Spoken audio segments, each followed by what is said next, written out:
محترم سامعین اور معزز خواتین، جیسا کہ آپ کو یاد ہوگا پچھلے خطبہ جمعہ میں مہمانوں کے حقوق پر گفتگو کی گئی تھی اور یہ ذکر کیا گیا تھا کہ انشاءاللہ آئندہ میزبانوں کے حقوق پر گفتگو ہوگی۔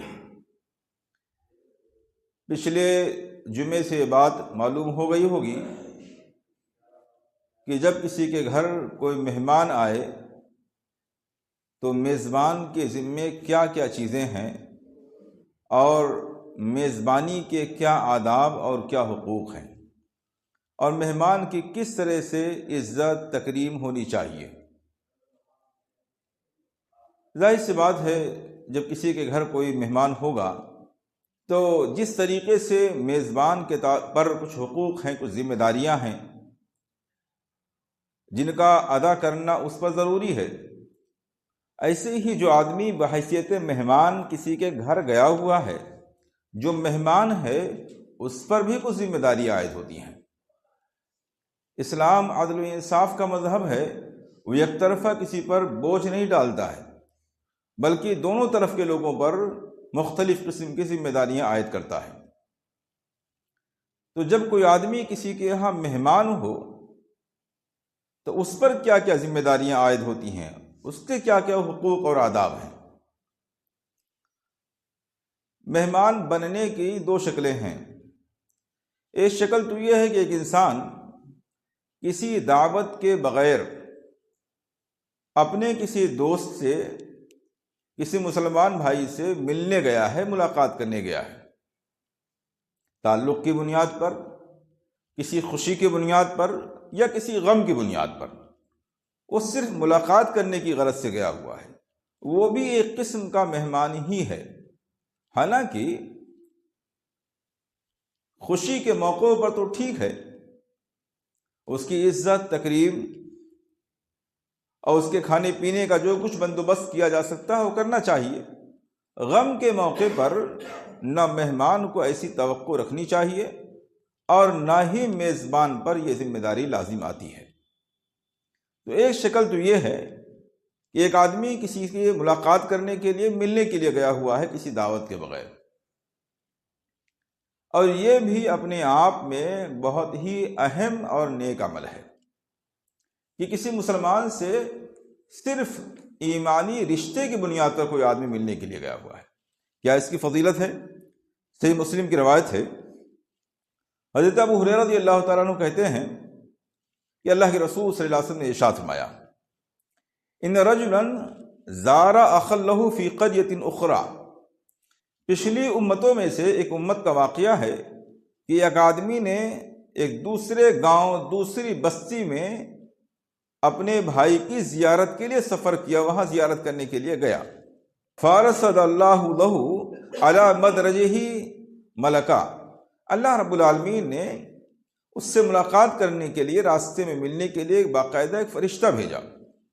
فلما اتی علیہ قال این ترید، انسانی شکل میں اس سے راستے میں اس نے ملاقات کی، فرشتے نے ملاقات کی، اور کہاں جانے کا ارادہ رکھتے ہیں؟ قال ارید اخلی فی هذه القریہ، اس نے کہا فلاں بستی میں اپنے ایک مسلمان بھائی سے ملنے جانا چاہتا ہوں۔ قال هل لک علیہ من نعمت تربها، تو اسے سوال کیا فرشتے نے کہ کیا آپ پر اس کا کوئی احسان ہے جس کا آپ بدلہ چکانے کے لیے جانا چاہتے ہیں؟ قال لا غیر انی احببتہ فی اللہ عز وجل، اس نے کہا نہیں، کوئی احسان نہیں ہے، کوئی نعمت، کوئی فضل نہیں ہے سوائے اس کے کہ میرا مسلمان بھائی ہے، اس بنیاد پر، عقیدے کی بنیاد پر، منہج کی بنیاد پر میں اللہ رب العالمین کے واسطے اس سے محبت کر رہا ہوں اور اس محبت کے تقاضے کے تئیں میں اس سے ملنے جا رہا ہوں۔ قال، اس فرشتے نے کہا فإنی رسول اللہ الیک، میں اللہ کی طرف سے تمہارے پاس بھیجا ہوا فرشتہ ہوں۔ فإن اللہ قد احبک کما احببتہ لہ، اللہ رب العالمین بھی آپ سے اسی طرح محبت کرتا ہے جیسے تم اس سے محبت کرتے ہو، فیہ، اللہ رب العالمین کے واسطے، دین اور عقیدے کی بنیاد پر، دین اور عقیدے کی بنیاد پر جیسے تمہیں اس بندے سے محبت ہے اور تم اس سے ملنے گئے ہو، اللہ رب العالمین مجھے بھیج کر کے تمہیں بتلا رہا ہے کہ اللہ رب العالمین بھی تمہارے اس عمل کی وجہ سے تم سے محبت کر رہا ہے۔ اللہ کی محبت حاصل کرنے کا ایک ذریعہ یہ بھی ہے کہ اپنے مسلمان بھائی سے ملاقات کا سلسلہ قائم رکھا جائے، کیونکہ عقیدے کی بنیاد پر، منہج کی بنیاد پر، مذہب کی بنیاد پر خونی رشتے سے زیادہ ایک مضبوط رشتہ قائم ہوتا ہے، اور رشتے میں مضبوطی تسلسل اور ملاقات سے باقی رہتی ہے۔ اس لیے اسلام نے اس کو اہمیت دیا کہ ایک مسلمان دوسرے مسلمان سے ملنے جلنے کا سلسلہ قائم رکھے۔ ایک مہمان تو وہ ہے، دوسرا مہمان وہ ہے جو کسی دعوت پر بلایا گیا ہے، وہ بھی مہمان ہے۔ دونوں صورتوں میں کسی مسلمان سے کوئی یوں ہی ملاقات کرنے کے لیے گیا ہو یا دعوت پر بلایا گیا ہو، دونوں صورتوں میں اس شخص پر جو مہمان بن رہا ہے کچھ ذمہ داریاں، کچھ حقوق، کچھ آداب ہیں۔ کیا کیا آداب ہیں؟ چند چیزیں آپ کے سامنے میں رکھنے کی کوشش کر رہا ہوں۔ پہلی چیز یہ ہے، اجازت طلب کیے بغیر نہ جائے۔ اور آج کے دور میں چونکہ رابطہ آسان ہو گیا ہے موبائلوں کے ذریعہ، دوسری چیزوں کے ذریعہ، اس لیے وہاں جانے سے پہلے ہی اجازت لے لے۔ بعض دفعہ آدمی دوستانہ تعلقات کی بنیاد پر یا لاپرواہی کی بنیاد پر چاہتا ہے کہ ہم جائیں گے، یوں ہی ملاقات کر لیں گے۔ آدمی گھر ہی پر تو رہتا ہے، لیکن گھر پر ہو نہ ہو، یا اگر گھر پہ ہے بھی تو کسی کام میں مصروف ہے، ملنا چاہتا ہے، نہیں ملنا چاہتا ہے، تمام قسم کے حالات ہو سکتے ہیں۔ اس لیے اسلام ان چھوٹی چھوٹی باتوں پر فوکس کرتے ہوئے حکم دے رہا ہے کہ پہلے آپ اجازت لے لیں۔ اور علماء نے لکھا کہ آج کے دور میں جانے سے پہلے ہی اجازت لے لی چاہیے، وہاں پہنچ کے اجازت لینے سے پہلے ہی یہاں سے معلوم کر لیا جائے، اجازت لے لی جائے۔ اللہ رب العالمین سورہ احزاب میں فرماتا ہے، یا ایھا الذین آمنوا لا تدخلوا بیوت النبی الا ان یؤذن لکم، اے اہل ایمان، نبی کے گھروں میں تم داخل نہ ہوا کرو مگر اس وقت جب تمہیں اجازت دے دی جائے۔ الی طعام غیر ناظرین الہ، کھانے کے لیے جب تمہیں اجازت دے دی جائے، بلایا جائے، تب نبی کے گھر میں جایا کرو۔ کھانا تیار ہونے سے پہلے دعوتوں میں بھی جا کر پہلے ہی نہ بیٹھ جایا کرو۔ اس آیت کریمہ کا پس منظر یہی ہے کہ زینب رضی اللہ تعالی عنہ کے ولیمے میں اللہ کے رسول صلی اللہ علیہ وسلم نے صحابہ کرام کو دعوت کی، اور صحابہ کرام کھانا تیار ہونے سے پہلے ہی جا کر کے بیٹھ گئے، جیسا کہ ہم لوگ کرتے ہیں کہ کھانا تیار ہو جائے گا تب ہم لوگ کو بلایا جائے گا، تب جائیں گے اندر، پہلے جا کر کے بیٹھ گئے۔ اللہ رب العالمین نے اس پر آیت کریمہ نازل فرمائی کہ جب بلایا جائے، کھانا تیار ہو جائے، تب جا کر کے اللہ کے رسول صلی اللہ علیہ وسلم کے گھر جایا کرو، پہلے ہی جا کر کے گھر پہ نہ بیٹھ جایا کرو۔ وَلَٰكِنْ إِذَا دُعِيتُمْ فَادْخُلُوا، جب تمہیں بلایا جائے کھانا کھانے کے لیے تب تم داخل ہوا کرو۔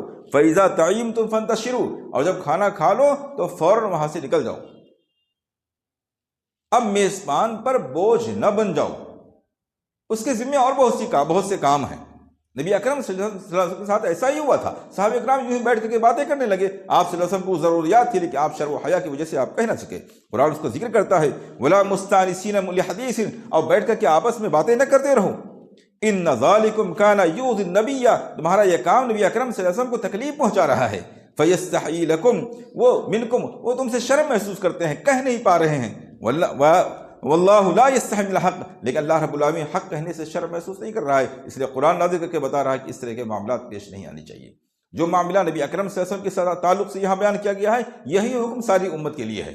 اس لیے اگر کہیں جانا ہے، ملاقات کے لیے جانا ہے، دعوت پہ جانا ہے، پہلے اجازت دے لی جائے، پہلے وقت معلوم کر لیا جائے، اس کے بعد جانا ہو۔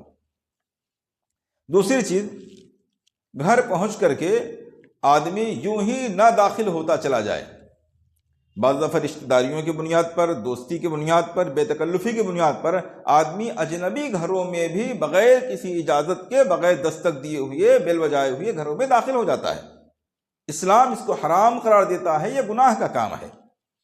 چنانچہ اللہ رب العالمین سورہ نور میں فرماتا ہے، یا ایھا الذین آمنوا لا تدخلوا بیوتا غیر بیوتکم حتی تستأنسوا وتسلموا علی اہلھا ذلکم خیر لکم لعلکم تذکرون، اے اہل ایمان، تم غیر کے اجنبیوں کے گھروں میں داخل نہ ہوا کرو، اپنے گھر کے علاوہ کسی بھی دوسرے کے گھر میں داخل نہ ہوا کرو، یہاں تک کہ اجازت لے لو اور سلام کہہ لو گھر میں رہنے والے لوگوں کے لیے، یہی تمہارے لیے بہتر اور افضل ہے۔ کاش کہ تم لوگ ان باتوں سے نصیحت حاصل کرتے۔ اس لیے دروازے پر پہنچنے کے بعد پہلے دستک دی جائے، بیل بجایا جائے، اس کے بعد ہی اجازت ملنے پر انسان اندر جائے، بغیر اجازت گھر میں داخل نہ ہو۔ تیسری چیز، اجازت صرف 3 مرتبہ طلب کی جائے۔ اگر 3 مرتبہ اجازت طلب کرنے پر بھی اجازت نہیں مل رہی ہے تو پھر 4تھی مرتبہ اجازت طلب نہ کی جائے۔ اور علماء نے یہی فون کرنے کے آداب میں بھی لکھا ہے، کسی کو کال کرنی ہے زیادہ سے زیادہ آپ 3 بار، اگر 3 بار ریسیو نہیں ہو رہا ہے تو 4تھی بار اس کو کال نہ کیا جائے، شاید وہ آپ کا کال اس وقت ریسیو کرنے کی پوزیشن میں نہیں ہے۔ گھروں میں داخل ہونے کے تعلق سے خاص طور سے اللہ کے رسول صلی اللہ علیہ وسلم نے ارشاد فرمایا، صحیح بخاری کی روایت ہے، ابو سعید خدری راوی ہیں، وہ کہتے ہیں اذا استاذن احدکم ثلاثا فلم یؤذن له فلیرجع، تم میں سے کوئی بھی آدمی جب کسی کے یہاں جائے اور 3 مرتبہ اجازت لے اور اسے اجازت نہ دی جائے تو وہ لوٹ جائے، اب وہاں نہ ٹھہرے اور نہ 4تھی مرتبہ وہ اجازت لے۔ اور اس تعلق سے ابو موسیٰ اشعری رضی اللہ تعالیٰ عنہ کا واقعہ بڑا مشہور ہے کہ ایک مرتبہ وہ عمر فاروق رضی اللہ تعالیٰ عنہ کے گھر گئے، انہوں نے دستک دی، 3 مرتبہ آواز دی، کوئی جواب نہیں ملا، واپس جانے لگے۔ عمر فاروق نے غلام کو بھیجا، دیکھو کون آیا ہے۔ انہوں نے دیکھا کہ ابو موسیٰ اشعری آئے تھے اور واپس جا رہے ہیں، کہا ان کو بلاؤ۔ بلایا گیا اور پوچھا گیا کہ آپ واپس کیوں جا رہے تھے؟ انہوں نے حدیث سنائی کہ اللہ کے رسول صلی اللہ علیہ وسلم فرمایا 3 مرتبہ اگر اجازت نہ ملے تو واپس چلے جاؤ، ہمیں اجازت نہیں دی گئی اس لیے ہم واپس جا رہے تھے۔ تو عمر نے کہا کیا اس پر تمہارے کوئی گواہ ہے؟ یہ جو حدیث جو سنا رہے ہو اس پر کوئی گواہ ہے؟ گواہ لے کر کے آؤ ورنہ تمہیں درے لگائے جائیں گے۔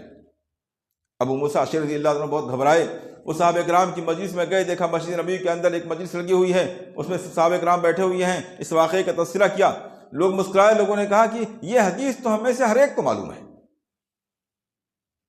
جو لوگ کہتے ہیں نا امام اعظم کو یہ کیسے ہو سکتا ہے کوئی حدیث معلوم نہ ہو، تمام اس مجلس کے تمام صحابہ کو حدیث معلوم ہے، عمر فاروق کو نہیں معلوم ہے، جبکہ سب سے زیادہ آپ صلی اللہ علیہ وسلم کے ساتھ رہنے والے ہیں۔ صحابہ کرام نے کہا معلوم سب کو ہے مگر میں اپنے لوگوں میں سے سب سے کم عمر کا آدمی آپ کے ساتھ بھیجوں گا۔ ایک نوجوان کو بھیجا، اس نے آ کر کے وہ حدیث سنائی۔ عمر فاروق نے کہا ابو موسیٰ اشعری دیکھو، ہم تمہارے اوپر کوئی جھوٹ کا الزام نہیں لگا رہے تھے، ہم نے جو تم سے کہا تھا کہ گواہ لے کر کے آؤ، اس کا مطلب یہ نہیں تھا کہ میں تمہیں غلط سمجھ رہا تھا، میں چاہتا تھا کہ حدیثوں کے معاملے میں لوگ ابھی سے بیدار ہو جائیں۔ حدیثوں کی حفاظت کے تعلق سے عمر فاروق رضی اللہ تعالیٰ عنہ نے اپنے ہی زمانے میں خطرات کو محسوس کر لیا تھا، اسی لیے چھان بین اور تحقیق کا سلسلہ شروع کر دیا تھا۔ بہرحال اجازت صرف 3 مرتبہ لی جائے، 4تھی مرتبہ اجازت نہ لی جائے۔ چوتھا مسئلہ یہ کہ گھر میں داخل ہونے سے پہلے ہی سلام کیا جائے۔ اپنے گھر میں بھی داخل ہونے کے یہی آداب ہیں اور دوسرے کے گھر میں بھی داخل ہونے کا ادب اور طریقہ یہی ہے کہ پہلے سلام کیا جائے۔ اس کی ایک دلیل تو سورہ احزاب کی وہ آیت ہے جو نبی اکرم صلی اللہ علیہ وسلم کے گھروں میں داخل ہونے کے حوالے سے بیان کی گئی، اور دوسری حدیث جو جسے علامہ ابن قیم رحمہ اللہ نے زاد المعاد میں ذکر کیا ہے کہ قبیلے بنو عامر کے ایک آدمی نے نبی اکرم صلی اللہ علیہ وسلم سے آپ کے گھر میں داخل ہونے کی اجازت طلب کی، اور اس نے اجازت طلب کرتے ہوئے کہا علی جو، کیا میں اندر آ جاؤں؟ اس نے اجازت طلب کرتے ہوئے کہا علی جو، کیا میں اندر آ جاؤں؟ فقال نبی صلی اللہ علیہ وسلم اخرج الیہ، اللہ کے رسول صلی اللہ علیہ وسلم نے اپنے کسی خادم سے کہا کہ ذرا باہر نکل کے اس شخص کی طرف جاؤ، فإنه لا يحسن الاستئذان، یہ صحیح طریقے سے اجازت لینا نہیں جانتا ہے، اسے یہ نہیں معلوم ہے اجازت کیسے لینا چاہیے، جا کے اسے بتاؤ۔ حیرت ہوتی ہے اسلام کی اس جزئی چھوٹی چھوٹی باتوں پر فوکس کرنے پر۔ دنیا کا کوئی مذہب ایسا نہیں ہے جو اس طرح سے باریک باریک چیزوں پر، آج اس ماڈرن دور میں یہ تہذیب بنی ہے کہ بھائی بیٹا کلاس میں آ رہا ہے، اسٹوڈنٹ کلاس میں آ رہا ہے تو اجازت لے کر کے آئے، اور باقاعدہ ورڈ اس کو ہٹا دیے جاتے ہیں، وہ جب جاتا ہے تو وہ ورڈ بول کر کے پھر اجازت لے کر کے آتا ہے۔ اسلام 1450 سال پہلے یہ بات کہہ رہا ہے کہ نہ صرف یہ کہ اجازت دے کے آؤ، بلکہ یہ بھی کہا جا رہا ہے اجازت لینا کیسے ہے، تم کو جا کے بتاؤ، ان کو صحیح طریقے سے اجازت لینا نہیں آتا ہے۔ فَقُلْ لَهُ فَلْيَقُلْ السَّلَامُ عَلَيْكُمْ، اور جا کے اس سے کہو اجازت لینے کا طریقہ یہ ہے کہ پہلے کہیں السلام علیکم ادخلو، پہلے کہے السلام علیکم، پھر یہ کہے ادخلو، کیا میں اندر آ جاؤں؟ اور اس میں بھی اپنا نام اگر پوچھا جائے کون، تو جواب میں میں نہیں ہونا چاہیے، جواب میں اپنا نام، تاکہ آدمی کو معلوم، میں سے کیا معلوم ہوگا، تو اپنا نام بتایا جائے، میں فلاں ہوں، تو پہلے سلام ہو، اس کے بعد میں اندر داخل ہونے کی اجازت طلب کی جائے۔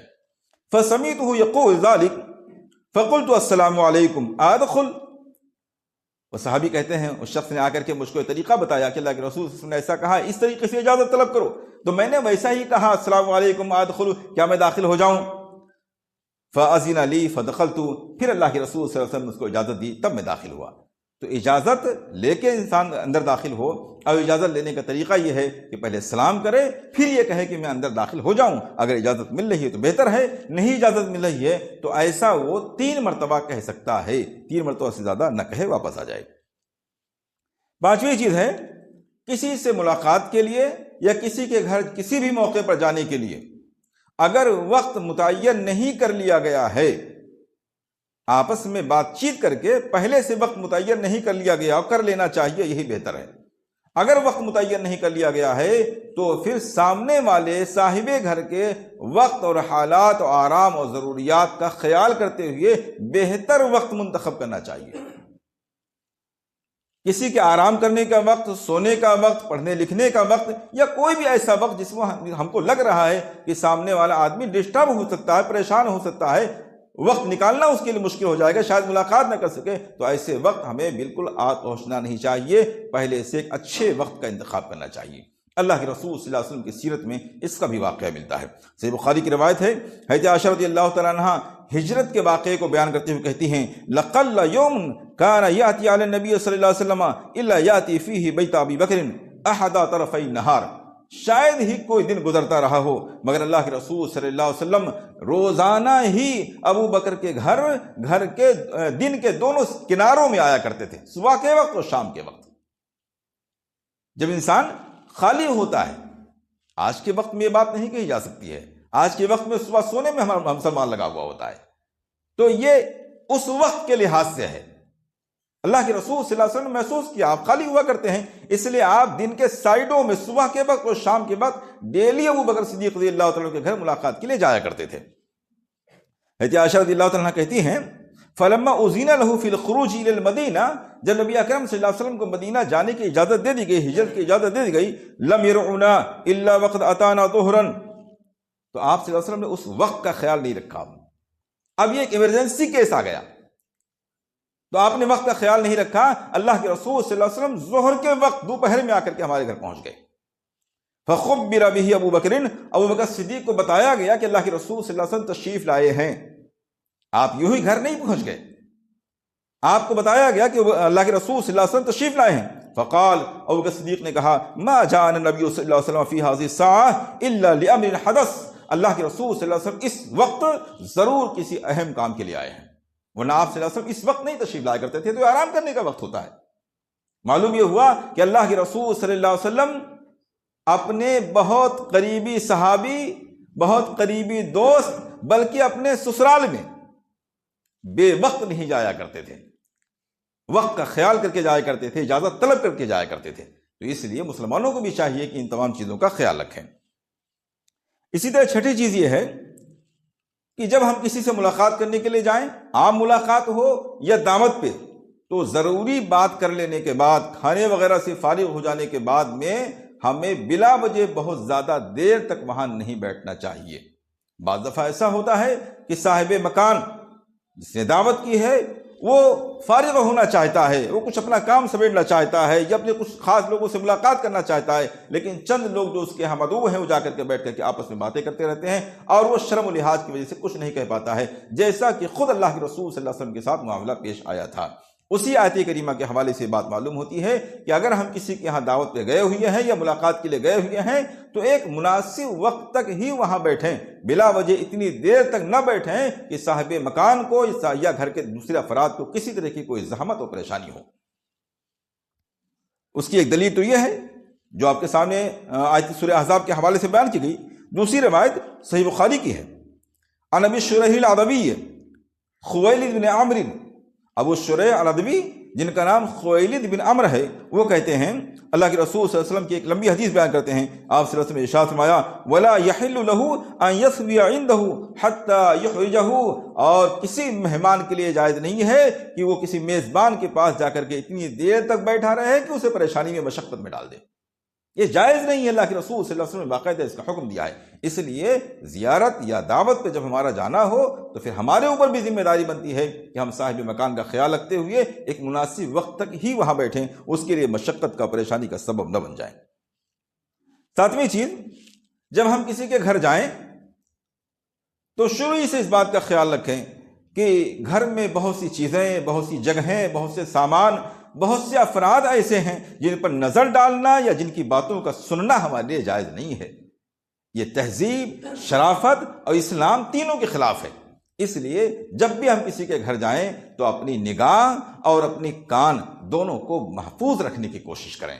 نگاہوں کے ادھر ادھر بھٹکانے، گھر کی چیزوں کو دیکھنے یا گھر کے جو محرمات ہیں، جو عورتیں ہیں، خواتین ہیں، ان پر خاص طور سے نظر ڈالنے سے، یا گھر کا اگر دروازہ ہے تو اس طرف نظر ڈالنے سے، یا گھر کی باتوں کو سننے سے اپنے آپ کو پرہیز کرنے کی کوشش کریں۔ جب بھی کسی کے گھر جائیں تو خصوصی طور پر اپنے کان اور اپنے آنکھ کی حفاظت کا اہتمام کریں۔ چنانچہ اللہ کے رسول صلی اللہ علیہ وسلم کے یہاں ایک صاحب ملاقات کرنے کے لیے آئے۔ حضرت سہل بن سعد اس کے راوی ہیں، وہ کہتے اطلع رجل فی جوہر من حجر نبی صلی اللہ علیہ وسلم، آپ سے ملاقات کرنے کے لیے آئے۔ ان کو ملاقات کے آداب معلوم نہیں تھے، زمانے جاہلیت سے لوگ نکل کر کے آئے تھے۔ انہوں نے نبی اکرم صلی اللہ علیہ وسلم کے کمرے کے ایک سوراخ سے جھانک کر کے دیکھا کہ آپ فارغ ہیں، خالی ہیں یا نہیں ہیں۔ ان کی نیت یقیناً اچھی رہی ہوگی، شاید وہ یہ دیکھنا چاہتے رہے ہوں گے کہ آپ سو تو نہیں رہے ہیں، اس وقت جگانا مناسب ہوگا کہ نہیں مناسب ہوگا۔ لیکن جو کام انہوں نے کیا تھا وہ غلط تھا۔ بعض دفعہ نیت اچھی ہوتی ہے، طریقہ اچھا نہیں ہوتا ہے، کام اچھا نہیں ہوتا ہے۔ نبی اکرم صلی اللہ علیہ وسلم کے کمرے کے ایک سوراخ میں انہوں نے جھانک کر کے دیکھا۔ وَمَعَ النَّبِيُّ صلی اللہ علیہ وسلم مِدْرًا يَدُقُّ يَحُقُّ بِهِ رَأْسَهُ، آپ کے ہاتھ میں لوہے کی ایک کنگھی تھی جس سے آپ اپنا سر کھجلا رہے تھے۔ جب اللہ کے رسول صلی اللہ علیہ وسلم ان کو جھانکتے ہوئے دیکھا اور بعد میں آپ کو معلوم ہوا کہ یہ جھانک رہے تھے، تو قال، اللہ کے رسول صلی اللہ علیہ وسلم فرمایا، لو اعلم انك تنظر لطعنت به في عينيك، اگر ہمیں پہلے معلوم ہو جاتا کہ تم ہمارے گھر میں جھانک رہے ہو تو اسے لوہے کی کنگھی سے تمہاری آنکھ پھوڑ دیتا۔ یعنی علماء نے اس حدیث کی تشریح میں لکھا ہے کہ اگر ایسے موقع پر کوئی آدمی یہاں تک پہنچ جائے، واقعی کسی کی آنکھ پھوڑ دے، اس پر کوئی جرمانہ، کوئی تاوان، کوئی سزا نہیں ہے، اس لیے کہ آنکھ کی قیمت گھر کے اندر موجود عزت سے زیادہ نہیں ہے۔ آپ جیسے رحیم شخص نے، مہربان شخص نے کہا مجھے، میں اگر معلوم ہو جاتا کہ تم دیکھ رہے ہو تو اسے لوہے کی کنگھی سے تمہاری آنکھ پھوڑ دیتا۔ پھر آپ صلی اللہ علیہ وسلم فرمایا، انما جعل الاستئذان من اجل البصر، یہ جو حکم دیا گیا ہے کہ کسی کے یہاں جانا ہو تو اجازت طلب کر کے جاؤ، یہ اسی لیے تو ہے کہ کسی بھی محرم چیز پر، کسی پردے کی چیز پر انسان کی نظر نہ پڑنے پائے۔ اگر دیکھ ہی لیا آپ نے تو پھر اجازت طلب کرنے کا مطلب کیا رہ گیا؟ اسی لیے علماء نے یہ مہمان کے آداب میں اسے لکھا ہے کہ جب آپ داخل ہوں تو دروازے کے ٹھیک سامنے کھڑے ہو کر کے اجازت طلب کرنے کے بجائے اس کے دائیں بائیں کھڑے ہوں، تاکہ ایسا نہ ہو گھر کی کوئی خاتون دروازہ کھولے اور آپ کی نظر خاتون پر یا گھر کے کسی سامان میں پڑ جائے جس پر نظر نہیں پڑنی چاہیے تھی۔ تو ان سب چیزوں کا خیال رکھنا ضروری ہے۔ آٹھویں بات، جب ہم کسی کے یہاں جائیں، عام حالات میں یا دعوت پر، دونوں صورتوں میں ہم بیٹھنے کے لیے مناسب جگہ کا انتخاب کریں۔ اگر میزبان نے خود آپ کے سامنے کوئی جگہ پیش کر دی ہے، کوئی کرسی پیش کر دی ہے، بتا دیا، اشارہ کر دیا آپ تشریف رکھیں، آپ وہاں بلا جھجک بیٹھ جائیں۔ اس جگہ کے علاوہ اپنی جانب سے آپ کوئی دوسری جگہ منتخب نہ کریں۔ گھر کا آدمی جانتا ہے کہ مہمان کو کہاں بٹھانا ہمارے پردے کے لحاظ سے، ہماری آسانی کے لحاظ سے بہتر ہوگا، اس لیے میزبان جس طرف اشارہ کر رہا ہے خاموشی کے ساتھ وہیں بیٹھ جانا چاہیے۔ اور اگر ایسا نہیں ہے تو پھر ہمیں کسی ایسی جگہ کا انتخاب کرنا چاہیے جہاں سے ہماری نظر زیادہ سے زیادہ محفوظ ہو، زیادہ سے زیادہ محفوظ ہو۔ ہم گھر کے دروازے کی طرف نہ ہماری نظر پڑنے پائے، گھر کی خواتین کی طرف نہ پڑنے پائے، گھر کی خواتین کے آنے جانے میں کسی طرح سے مشقت نہ ہونے پائے، گھر کے سامان پہ نظر نہ پڑنی پائے۔ جس قدر ممکن ہو ایسی جگہوں کا انتخاب کیا جائے کہ جہاں ہماری نظر اور ہمارے کان دونوں محفوظ رہیں۔ اور خاص طور سے اس بات کا خیال رکھا جائے کہ گھر کے مالک نے، دکان کے مالک نے اپنے بیٹھنے کے لیے جو جگہ مخصوص کر رکھی ہے اس جگہ اس کی اجازت کے بغیر قطعاً نہ بیٹھا جائے۔ اس کی سیٹ پر، اس کے بیڈ پر، اس کی جگہ پر اس کی اجازت کے بغیر نہ بیٹھا جائے۔ کسی کے آفس میں آپ جائیں، کسی کے گھر میں جائیں، کسی کی دکان پہ جائیں، اس بات کا خصوصی اہتمام رکھنا چاہیے۔ اللہ کے رسول صلی اللہ علیہ وسلم نے اس کی تاکید فرمائی۔ صحیح بخاری مسلم دونوں کی روایت ہے۔ آپ صلی اللہ علیہ وسلم نے ارشاد فرمایا وَلَا يَقْعُدُ فِي بَيْتِهِ عَلَىٰ تَكْرِيمَتِهِ إِلَّا بِإِذْنِهِ، کوئی بھی آدمی کسی کے گھر اس کے اکرام، اس کی عزت کی جگہ پر اس کی اجازت کے بغیر نہ بیٹھے۔ جس جگہ پر، جس سیٹ پر، جس کرسی پر وہ بیٹھتا ہے اس کی عزت کی جگہ ہے، اس جگہ کوئی آدمی اس کی اجازت کے بغیر نہ بیٹھا کرے۔ 9ویں چیز، بلا دعوت کے کھانوں میں شرکت نہ کی جائے۔ ایسے بھی بہت سے لوگ ہمارے سماج میں ہیں کہ جن کی دعوت ہوتی ہی نہیں سرے سے، دعوتوں میں پہنچ جایا کرتے ہیں۔ یا ایسے لوگ کہ دعوت تو ایک آدمی کی ہے، ساتھ میں بیٹے کو بھی لگا لیا، بیٹی کو بھی لگا لیا، یا اور بعض دفعہ تو دوست احباب کے لوگ ساتھ کر لیا کرتے ہیں۔ ایسا کرنا حرام کھانے کے برابر ہے۔ جس کی دعوت، ایک آدمی کی دعوت ہے تو دوسرا ایک چھوٹا سا بیٹا بھی بغیر اجازت نہ جانے پائے، الا یہ کہ آپ یا تو اجازت لے لیں، یا پھر کسی سماج میں ایسا مشہور ہو، اس کی اجازت پہلے سے موجود ہو، لوگ آتے جاتے ہوں، کوئی مسئلہ نہیں۔ میں نہیں سمجھتا ہمارے سماج میں ایسا ہوتا ہے۔ اگر ایک آدمی کے لیے دعوت کہی گئی ہے تو ایک آدمی ہی مراد ہوتا ہے، اور بعض دفعہ گھر کے آدمی کو اس بات سے دقت بھی ہوتی ہے، اور ظاہر سی بات ہے اگر تمام لوگ اس طرح کرنے لگیں گے تو افراد بڑھ جائیں گے، اس کے انتظام میں پریشانی آ جائے گی۔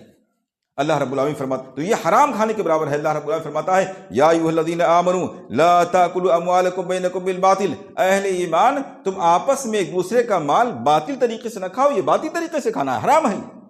بلکہ ایک ضعیف حدیث کے اندر جس کا مفہوم صحیح ہے، سند کے لحاظ سے وہ ضعیف ہے، اللہ کے رسول صلی اللہ علیہ وسلم کی وہ حدیث ہے، اور یہ بات ذہن میں رکھنی چاہیے کہ وہ ضعیف حدیث ہے لیکن معنی اس کا صحیح ہے۔ آپ نے فرمایا من دخل علی غیر دعوت دخل سارقا وخرج مغیرا، جو آدمی دعوت کے بغیر داخل ہوتا ہے وہ چور بن کر داخل ہوتا ہے اور ڈاکو بن کے واپس نکلتا ہے۔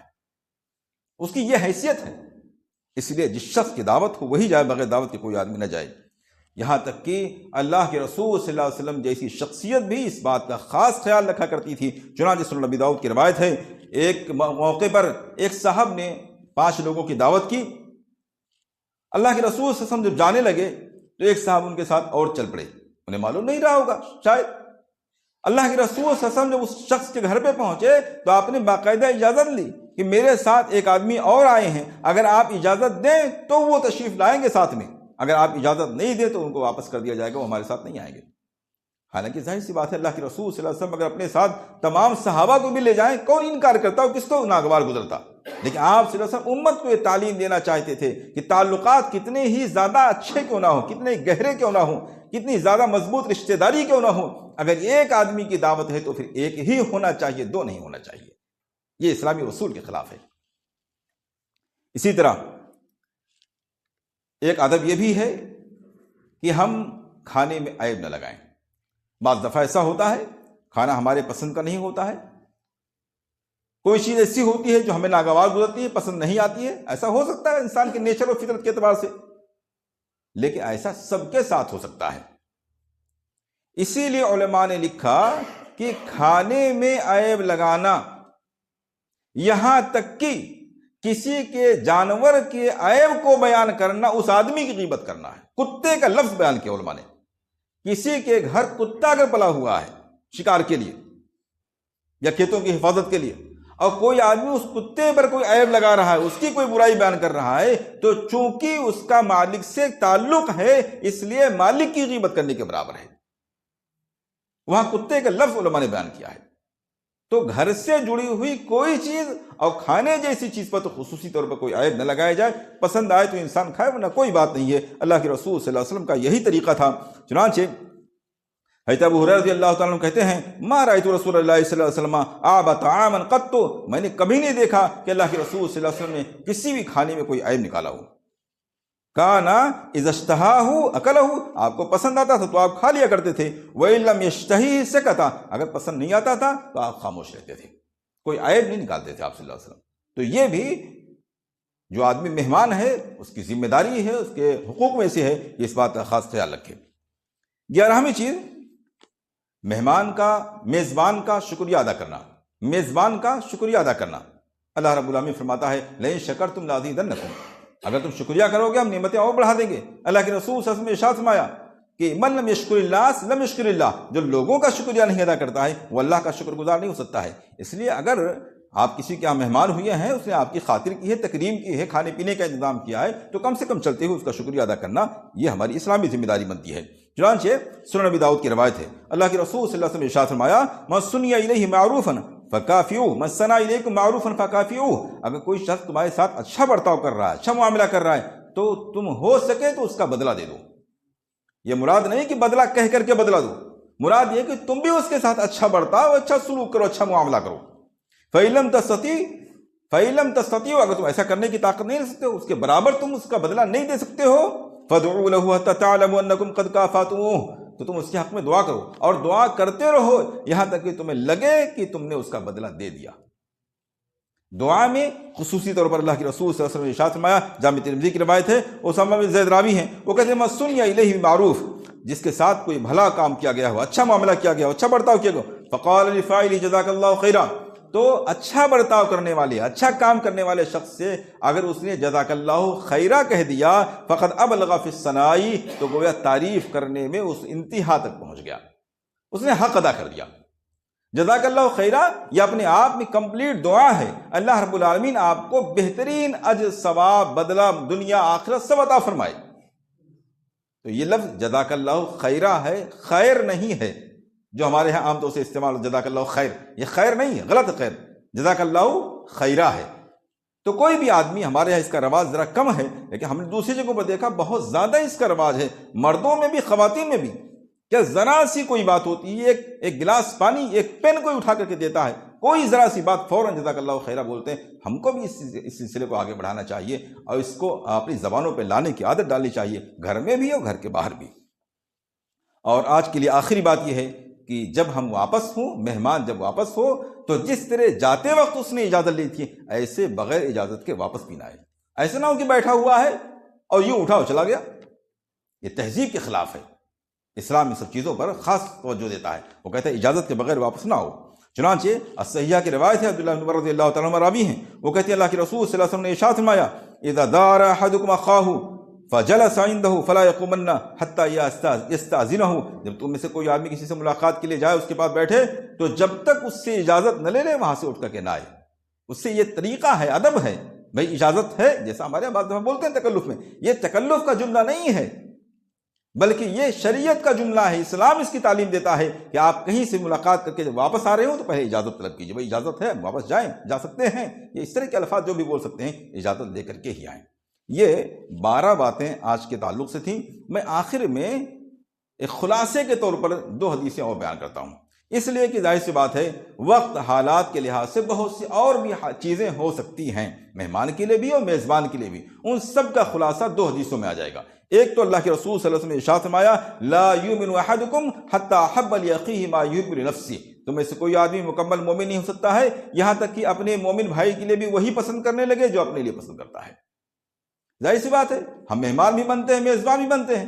جب ہم مہمان کسی کے ہیں بنیں اور ہم کو لگے کہ میزبان کو ہمارے ساتھ یہ برتاؤ نہیں کرنا چاہیے، تو ہم کو فوراً سمجھ لینا چاہیے طریقہ غلط ہے، اب ہم بھی ایسا نہیں کریں گے۔ ہم میزبان بنیں اور ہم کو یہ معلوم ہو کہ ہمارے ساتھ مہمان نے کچھ غلط رویہ اختیار کیا ہے، تو ہم کو سمجھ لینا چاہیے کہ ہمیں جب بھی میزبان بننا ہوگا ہم یہ رویہ اور طریقہ اختیار نہیں کریں گے، یہ ہماری بھائی کے لیے نقصان دہ ہے۔ دوسری چیز، اللہ کے رسول صلی اللہ علیہ وسلم نے ارشاد فرمایا، المسلم اخو المسلم لا یظلمہ، ایک مسلمان دوسرے مسلمان کا بھائی ہے، اس لیے کوئی بھی ایسا کام نہ کرے جس سے سامنے والے کو تکلیف ہو، کوئی بھی ایسی حرکت، کوئی بھی ایسی بات، کوئی بھی ایسا رویہ، کوئی طریقہ اختیار نہ کرے جس سے کہ مہمان کو یا میزبان کو یا کسی بھی مسلمان کو تکلیف ہو۔ یہ ساری باتوں کا خلاصہ ہے۔ وقت، حالات، جگہ، رشتہ، ناتا، دوستی کے اعتبار سے جب بھی جہاں بھی جائیں یہ 2 باتیں صرف ذہن میں رکھیں، انشاءاللہ ساری باتیں نہ بھی ذہن میں ہوں تو یہ 2 باتیں انشاءاللہ خلاصے کے طور پر کافی ہوں گی۔ اللہ رب العالمین سے دعا ہے کہ میں صحیح معنوں میں کتاب و سنت کو سننے، سمجھنے، اس پر عمل کرنے اور اس کے تقاضوں کو پورا کرنے کی توفیق عنایت فرمائے۔ آمین۔ وآخر دعوانا ان الحمد للہ رب العالمین۔